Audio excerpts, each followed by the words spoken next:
Hello everyone, welcome back to Solasta Crown of the Magister. Last time we were fumbling our way through this library when we were attacked by a series of spiders, and now we have some extra supplies for weapon making, but nowhere to stop and rest and spend time creating those weapons. So I'm actually making the strategic decision to retreat back to the road so that we can not only rest whilst we're on the road, but we will spend time camping, creating and crafting weapons using things in our inventories. So we need to hop through the gap in this wall, and then the body that was here has been cleaned away, which is something that we know Sorax do. Could also just be the way the game loads, but nice of them to have that coincidence occur if it is a coincidence. I'm just going to very quickly top up Faith's arrows. Very important always. And then coming up here, we find the entrance to this cave. Now, I don't think there should be anyone on the outside of the cave new to what had just been passed, but it is possible. So we'll sneak out into the golden hour sunset at 5 PM. This fireplace we cannot use to rest. It's just not a fireplace that can be used. So now that we're out here, we can head to the top at the excavation site. And why isn't there a blue box that would let me escape this place? This isn't how this works. I should be able to...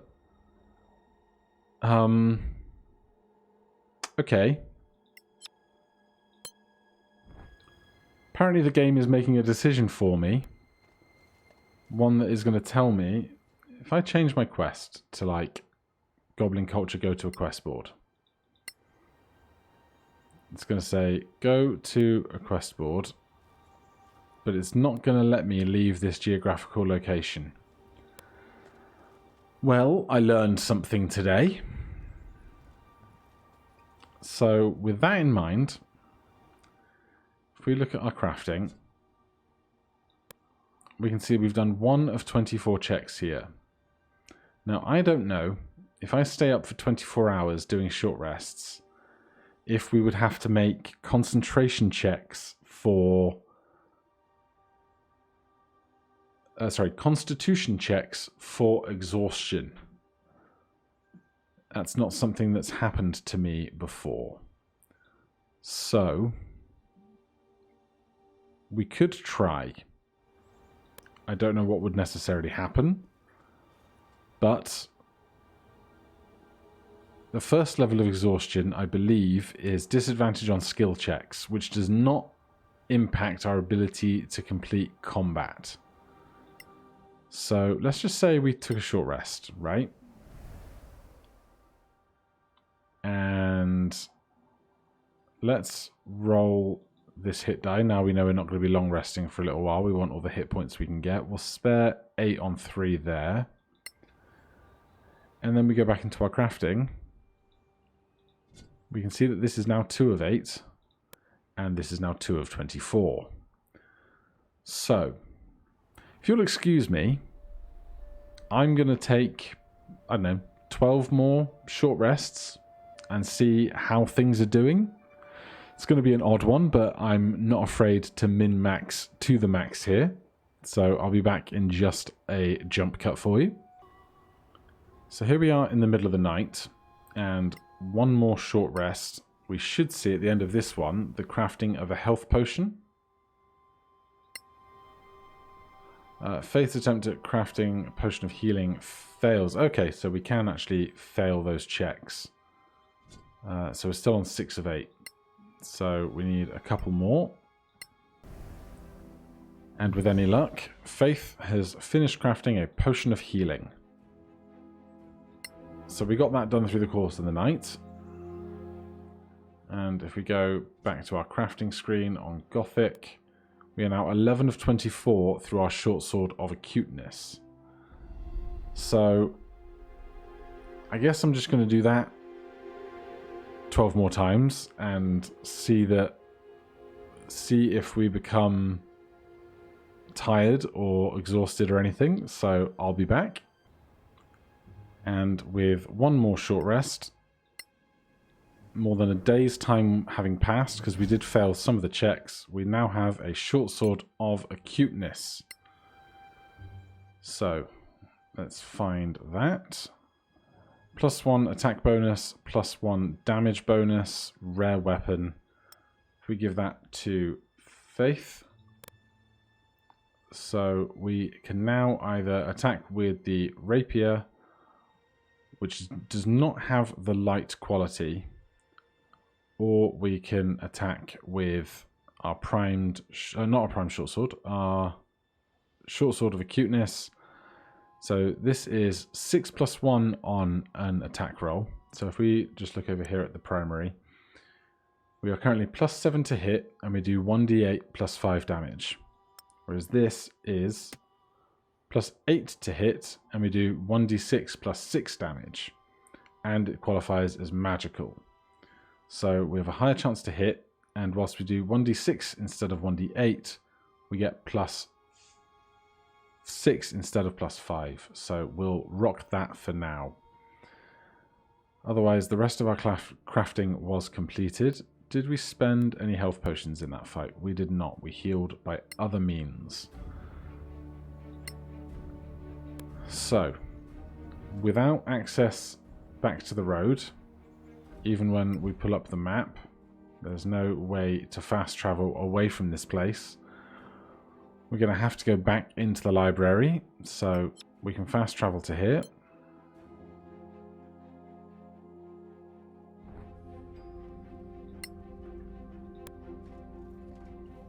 And I guess we're just going to have to continue on with this puzzle as we were doing it earlier. So let's get back to explore the ruined tower as our main quest line here. And we were just past the spiders, so we had just gotten to this section there. I believe we need to look at this statue.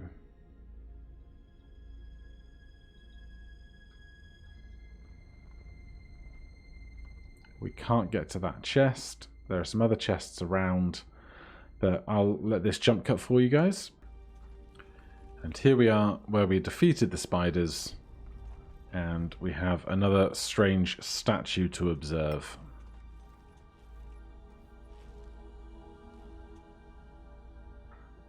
Another statue. These guys really love themselves. Now this is an emperor. A famous one too, Lerithir Imradir. He was emperor at the time of the Cataclysm. Good job managing the trouble, mister.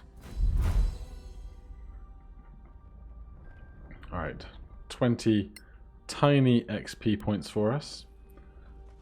Now, I'm wondering, somewhere around here, there is a... yeah. How are we going to get to this chest? Because, of course, I want all the chests. And in fact, it's just ahead of us. No traps or anything of concern. So we'll select just Faith to climb on up here.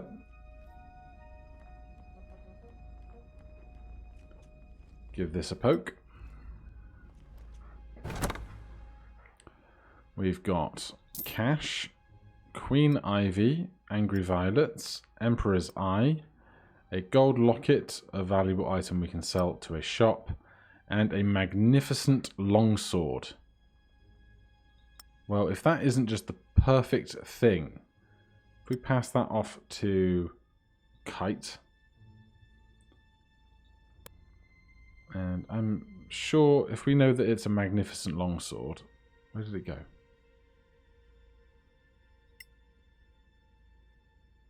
I mean, we may as well take Gothic if we bring Faith back down this ladder. We were just hoping that we would have a magical weapon for Kite. So, Gothic, do the honours. Just confirm what we know.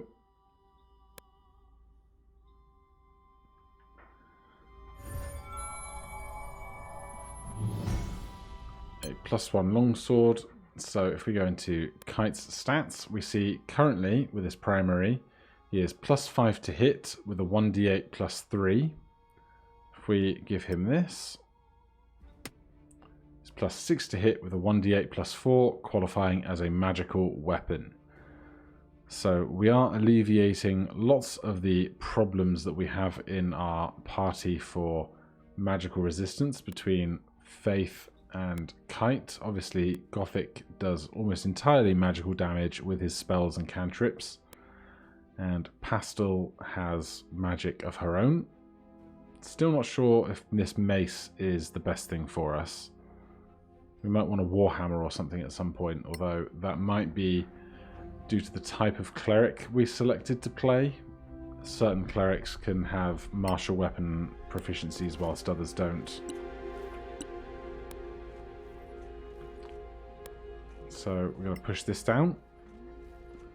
I'm pretty sure we don't have any combat to worry about for a little moment. And if we can take a long rest, I'll be grateful. Ah, my brain has just gone, magic circles. What kind of runes are those? Do we have to fight Enchanted something? runes. From the ancient imperial period, it is said that they had 8 schools of magic. Each is represented here, all as equals. This place is astounding. We're not here for runes, we're here for Sorax. As I was about to say, I can't remember if when we stand in the circles, combat starts after we finish standing in them all. There's a reason for that. It seems we don't need to be standing on them concurrently. So we'll bring the whole party.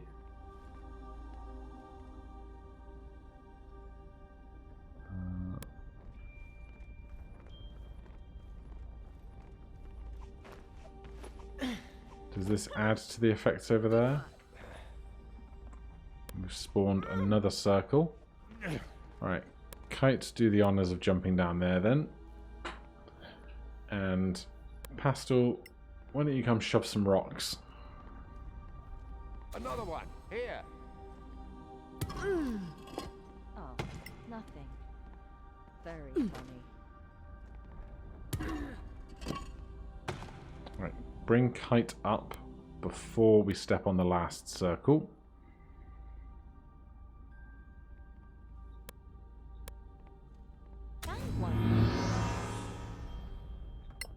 And we get big, fancy orb-looking thing.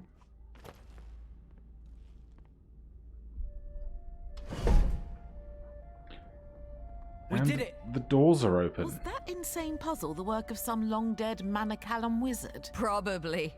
Even from the tomb, that magical arsehole is messing with us.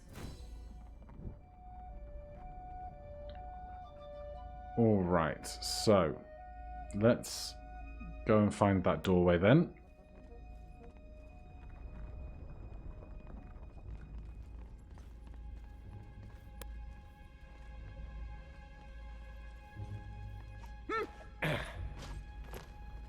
Right, now we are begging for there to be a fireplace.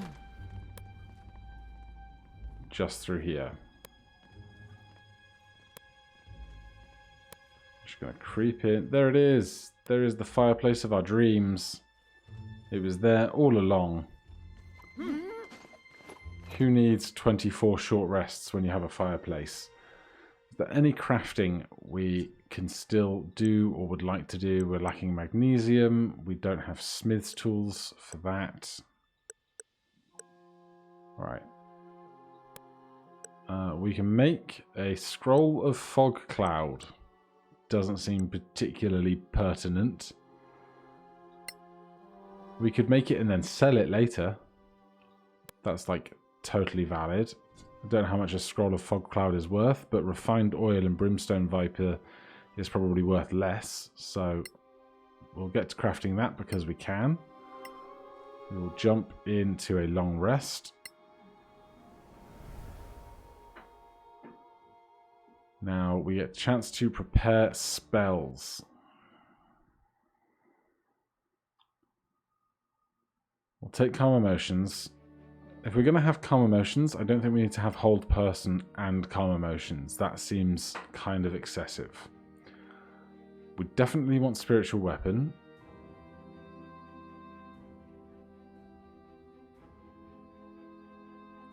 If we're going to be concentrating on something, we're not going to be concentrating on Shield of Faith. Cure Wounds, there's been at least one occasion where I've wanted Cure Wounds and not had it. Healing Word we want, Guiding Bolt we want, Inflict Wounds we want. Bless and Calm Emotions are where we're going to use our concentration, and Spiritual Weapon is basically a fifth person in the party. So let's validate that. Gothic. We have 7 spells prepared. They're the 7 spells we know. Fog Cloud is no need for us. I basically should never have taken this spell, but so be it. Kite. We get 6 spells. Detect nearby creatures of evil and good nature. Is this ever actually useful? Detected as aberration, celestial, elemental, faith, fiend, or undead. Possibly if Sorax are one of those creatures and might turn invisible. So with that in mind, what am I more likely to actually use? Protect from evil and good. Aberrations, celestials, elementals, fae, fiends, and undead have disadvantage to attack the target and cannot charm, frighten, or possess it. If the target is already charmed, frightened, or possessed by such a creature, the target has advantage on any new saving throw against the relevant target. 10 minutes. Divine Favor, gain additional radiant damage for a limited time. Heroism, an ally gains temporary hit points and cannot be frightened. Shield of Faith for AC, Bless, Cure Wounds. I don't think we're going to Bless in 2 spots.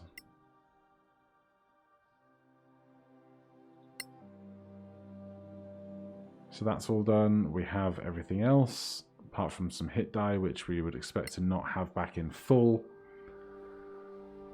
So just down here is a doorway, and past that doorway, I'm very afraid, is the end of the run if things don't go well. Let's just take a moment to prepare ourselves as best we can for what might come ahead. We're definitely going to want to prioritize damage, so corrosive arrows I'm fine loading up. We've got our short sword of acuteness and a longbow. This is a primed short bow, so nothing to do with that. We've got arrows stocked. Scroll of bark skin we can't cast. And I don't even know what it would benefit us for.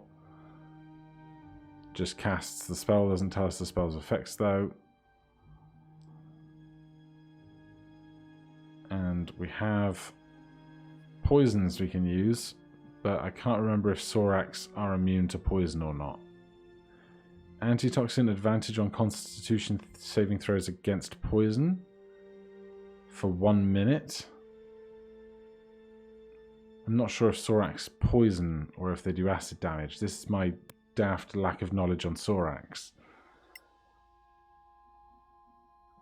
We've got just about everything we would need here. Let's swap this out for that, because this is 1d8, whereas this is 2d4 plus 2. So on average, this will be better. Cure Wounds is good. Scroll of Mage Armor does not help us. We should sell that. Tamarian Journals, bits and pieces. Gothic has a Scroll of Sleep and 2 Scrolls of Magic Missile, which we may well utilize in the fight to come. 20 bolts, not that we're likely to use them. And is all armored up. We've got better armor here. Refined Oil we don't need. Scroll of Command, Scroll of Cure Wounds is good to have. Right. I don't think there is anything more we can do ahead of going into the fight in the next room. So... Oh, wait. Faith.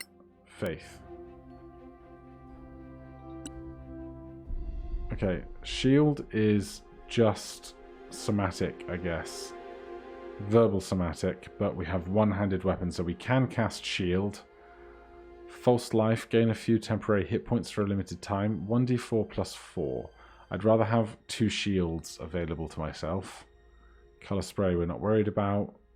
And then we have our 3 cantrips, so we are able to cast the spells that I care about at least. That's fine. I was just concerned that we wouldn't have a component pouch or anything equipped, which we actually don't, so we should do something about that, just in case we do want to cast other spells. And just while I'm at it, while I'm remembering, let's just mark our shields with our deities, because what harm can it possibly do?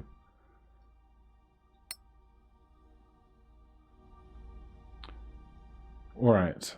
That's basically as much prep as we can fit in. We're at the 20-minute mark, so join me next time where we're going to go through this door and pull out every last resource that we can to try and not die. Thank you ever so much for watching. If you're enjoying the series, please do consider subscribing or hitting that like button. If you have any questions or comments, you can put them down below. Otherwise, I'll see you in the next one. Cheers.